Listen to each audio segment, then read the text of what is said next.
अपेक्षित यश राष्ट्रवादीला मिळालं नाही. दादा अगदी पायाची भिंगरी करून फिरले होते दादा, पण पुणेकरांनी मतं काही दिले नाहीत. कसं बघता, या विश्लेषण कसं करता येईल? निवडणुका म्हटलं की हार जीत असते शेवटी.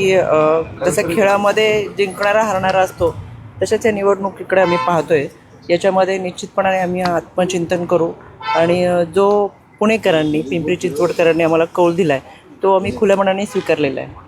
ईव्हीएमवर आक्षेप घेतला जातोय, मतमोजणीवर आक्षेप घेतला गेलेला आहे तुमच्या उमेदवारांकडून. योग्य वाटतं तुम्हाला काही फेरफार झालेला होता का याच्यात? EVMच्या बाबत ज्या भागांमध्ये आम्ही फिरलो किंवा जिथं होतो त्याच्यामध्ये EVMच्या बाबत आमच्याकडे कोणत्याही तक्रारी आल्या नाही.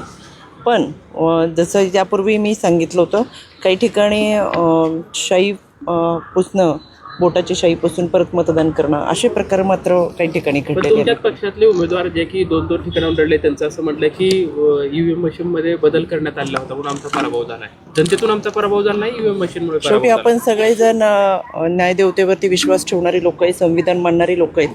त्याच्यामुळे जर असं काही घडलं असेल तर न्यायालयीन प्रक्रियेमधून जाऊन नाही मागावं असं मला वाटतं. ज्यांनी आक्षेप घेतला त्या उमेदवार स्वतः दोन प्रभागातनं लढत होत्या. निवडणुकीच्या पूर्वी सातत्याने तुमच्यावर देखील त्यांनी टीका केली होती. तुमच्यावर टीका करण्याची एनर्जी वाया घालवण्यापेक्षा प्रभागात जर एनर्जी वाया घालवली असती, तेवढीच वापरली असती, तर कदाचित विजय झाला असं वाटत नाही का तुम्हाला? मला वाटते माझ्या प्रश्नाचं उत्तरच तुम्ही सगळं दिलेलं आहे. पण यामध्ये मला असं वाटतं जनतेने जो कौल दिलाय तो एकदा आपण स्वीकारलेला आहे. त्याच्यामुळं आत्मचिंतन करण्याची फार मोठी गरज आहे असं मला वाटतं. आणि या सगळ्यांमध्ये खरं तर ही मी जसं म्हणलं, निवडणुकीमध्ये हार जीत ही होत असते, ती मान्य करणं, खुल्या मनाने मान्य करणं फार महत्त्वाचं आहे असं मला वाटतं. पण ज्या प्रभागात त्यांना उमेदवारी दिली होती, 2 प्रभाग होते. एक प्रभाग क्रमांक 25 जो मूळ पुणेकरांचा आहे, जिथे पेठा आहेत, मध्यवर्ती भाग आहेत, त्यांचं तिथे बरंचसं नेटवर्क आहे. आणि शिवाय 26 मध्ये सुद्धा त्यांना उमेदवारी दिली. पक्षाकडनं 2-2 उमेदवारी देऊन सुद्धा जर निकाल अपेक्षेपेक्षा येत नसेल तर कोण याला जबाबदारी असं वाटतं? मला असं वाटते पक्ष याबाबत निश्चितपणाने विचार करेल. दोन पक्षातील 2 पद देण्यावर त्यांचा आक्षेप होता. 2 ह्याच्यावरती उमेदवारी घेतली आणि ईव्हीएम मशीनमुळे खरं तर जाळीवर चढणं योग्य वाटतं का? कारण की तिथं उमेदवार आहे, पुणेसारख्या शहरामध्ये खरं तर पुणेकरांनी हे सगळं पाहिलं. पुणेकरांना अशा गोष्टी आवडत नाहीत. शेवटी तुम्ही एक न्यायालयीन प्रक्रिया आहे, एक लोकशाही आहे, एक संविधानिक प्रक्रिया सुरू असताना तर त्या प्रक्रियेमधून जाणं फार गरजेचं आहे असं पुणेकरांचं असं. आणि पुणेकर हे सुज्ञ पुणेकर आहेत, समंजस पुणेकर. आणि पुणेकरांना ज्या पद्धतीने आता पुणेकरांनी जो कौल दिला तो आम्ही मान्य केला. ते असे म्हणतात की लोकशाही जिवंत ठेवण्यासाठी असे काही स्टंट करावे लागतात. ते प्रत्येकाचं मत असू शकतं, ते पुणेकरांचं मत नाही आहे. ताई, आपण महानगरपालिकेमध्ये बघितलं की दोन्ही राष्ट्रवादी एकत्र आले, मात्र चिन्ह घड्याळ आणि तुतारी या 2 वेगवेगळ्या चिन्हांवर लढलं.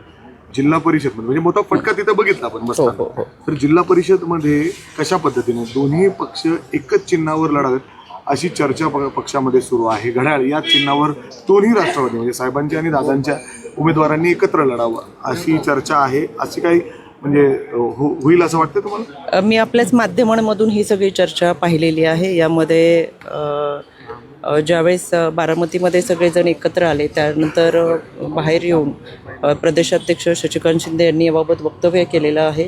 आणि मला असं वाटतं आता दादाही आपल्याशी संवाद साधतीलच. पण यामध्ये ज्या चुका महानगरपालिकेच्या निवडणुकांमध्ये काही झालेल्या आहेत ते टाळण्यासाठी निश्चितपणाने जो विचार होईल त्यामध्ये एका चिन्हावरती आणि जास्तीत जास्त घड्याळाच्या चिन्हावरती निश्चितपणाने लढण्याचा प्रयत्न जिल्हा परिषद पंचायत समितीला होईल. पण याबाबत ही अजूनही चर्चा आहे. काही ठिकाणी तुतारी जे चिन्ह येईल त्या चिन्हावरती एकच चिन्हावर लढत फायदा होईल निश्चितपणाने. कारण की आम्ही महानगरपालिकेच्या निवडणुकीमध्ये पाहिलं की 4 उमेदवारांना मतं देताना बऱ्याच वेळा गोंधळ उडत होता की जेव्हा आम्ही 2 घड्याळ 2 तुतारी असं चिन्ह सांगत होतो त्यावेळेस त्यांचं कन्फ्युजन होत होतं की आपण मतदान कसं करायचं. एक सलग तुतारी किंवा एक सलग घड्याळ असं जर सांगितलं असतं तर अजून त्याचा फायदा झाला असता.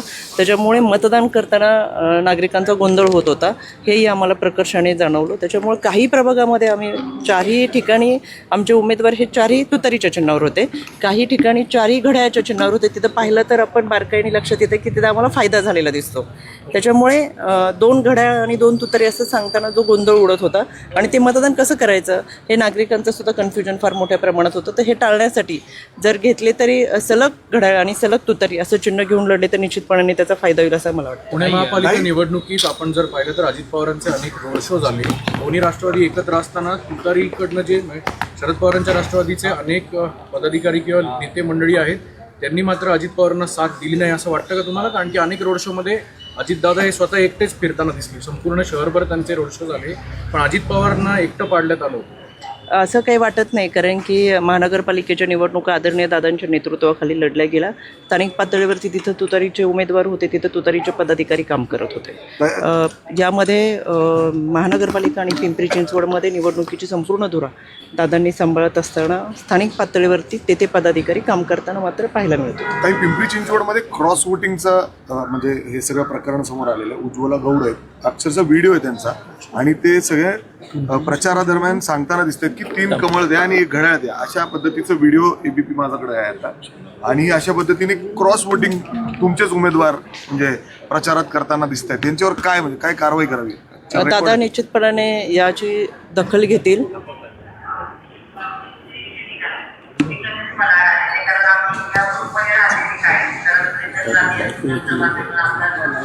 क्रॉस वोटिंगसाठी 1 घड्याळ याच्यामध्ये दादा निश्चितपणाने दखल घेतील. शेवटी पॅनल टू पॅनल मते मग कुठलाही पक्ष असू दे, प्रत्येकाने ठरवलेलं असतं की आपल्या पक्षाचे उमेदवार आपल्याला निवडून आणायचे.